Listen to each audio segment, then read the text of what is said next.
یہ بگا صاحب سب سے اہم سوال اور شروع اس پہ ہونا چاہیے جی کہ کس طرح پنجاب پولیس نے اور افواج پاکستان نے ایک جلوس کو گمان پارک سے چل کے لبرٹی چوک پہنچنے دیا، لبرٹی چوک سے وہ وہاں پہنچا corps commanders house, corps commanders house ایک ٹریپ کی طرح، ایک جال کی طرح جو بچھاتا ہے شکاری، اس کی کو بالکل خالی چھوڑ دیا سوائے کور کمانڈر کی فیملی کے، جن کو بتایا نہیں گیا کہ کیا ہونے والا ہے۔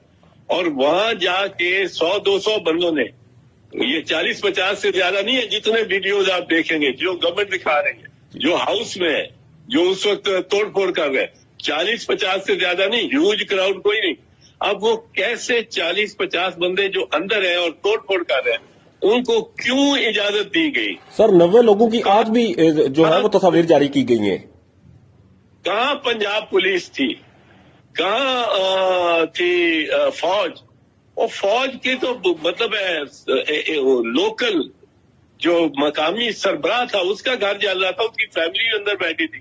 کیا کسی کرنل کو یہ نہیں آئی، خیال نہیں آیا، اس کے دم میں یہ دم نہیں آیا کہ وہ اپنے یونٹ کو لے اور وہاں بھاگتا ہوا پہنچ جائے؟ وہاں تو چھاونی میں تھا، بھاگ کے پہنچ سکتے تھے، اور وہ ٹیک اوور کرے اس کو کہ آگ لگی ہوئی ہے، دھوئیں نکل رہے ہیں، نظر آ رہے ہیں، اور 6 گھنٹے یہ آپ اس ڈانس آف میڈنس کو اجازت دیتے ہیں؟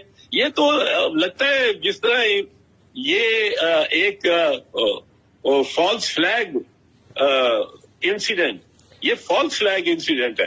یہ اس طرح نہیں ہو سکتا کہ پولیس نہ پہنچے، فوج نہ پہنچے، اور آپ اتنی اہم اس کو تنصیب کو آپ آگ لگا دیں۔ اعتزاز صاحب سوال یہ پیدا ہوتا ہے کہ اس وقت ملکی املاک کو اگر نقصان پہنچایا گیا ہے اور موب وہاں پر پہنچا، شرپسند لوگ وہاں پر پہنچے، تو اس کا فائدہ کس کو ہوا؟ فائدہ اس کا تو گورنمنٹ کو ہوا، نواز شریف کو ہوا۔ اس نے اپنا جو بنیادی حریف ہے عمران خان اور اس کی پارٹی، اس کو پارٹی کو وہ بین کروانا چاہ رہا ہے اس کے تحت۔ وہ مریم تو کہتی ہے یہ دہشت گرد جماعت ہے، تو یہ پری پلان سازش تھی۔ یہ مجھے تو یہ لگتی ہے، یہ تو مجھے لگتی ہے کہ یہ false flag operation, Aitzaz false صاحب فلیگ ہوتا جی جی بنا کے خود اور اسی کا فائدہ اٹھانا چاہتے ہیں۔ یہ تھوپا جا رہا ہے ان پہ، میں سمجھتا ہوں، اور مجھے یہ اس پہ بڑی، میرا تو پہلا ہی سوال یہ ہے، اس کے بعد میں چلوں گا کوئی اور سوال اور جواب ڈھونڈنے۔ پہلا بنیادی سوال جو جے آئی ٹی جو بنائی ہے، آرمی چیف نے بھی اس کو بھی ایڈریس کرنا چاہیے۔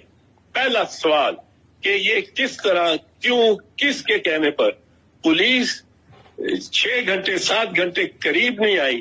جو پولیس جا کے عمران خان کے دروازے گیٹ اکھاڑ لیتی ہے اس کے ساتھ کرینوں کے ساتھ، جو بھاگ کے پہنچتی ہے کسی اور وقت پہ، اور یہاں بھی پورا آرم دستے پہنچتے ہیں گوان پارک پہ، وہ پولیس ایک 200-300 کی ٹولی کو نہیں، اور وہ سارے نہتے تھے، نہتے ان دا سینس کہ ڈنڈے لاٹیاں ان کے پاس ضرور تھی، پر کوئی آتشی اسلحہ نہیں تھا، آتشی اسلحہ کی نہ گولی چلنے کی کوئی، ان کے چلانے کی کوئی واردات ہوئی ہے، نہ دکھایا کسی نے۔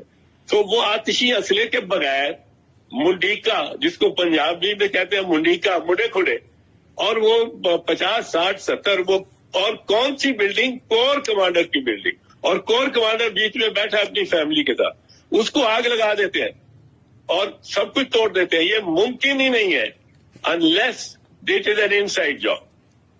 بالکل، اور میں یہ سمجھوں تک ایکسپلینیشن نہیں آتا کہ یہی ہے۔ اس کے لیے ضروری ہے کہ انکوائری سب سے پہلے کس کو ایڈریس کرے، کہ آئی جی کا ہاتھ کس نے روکا؟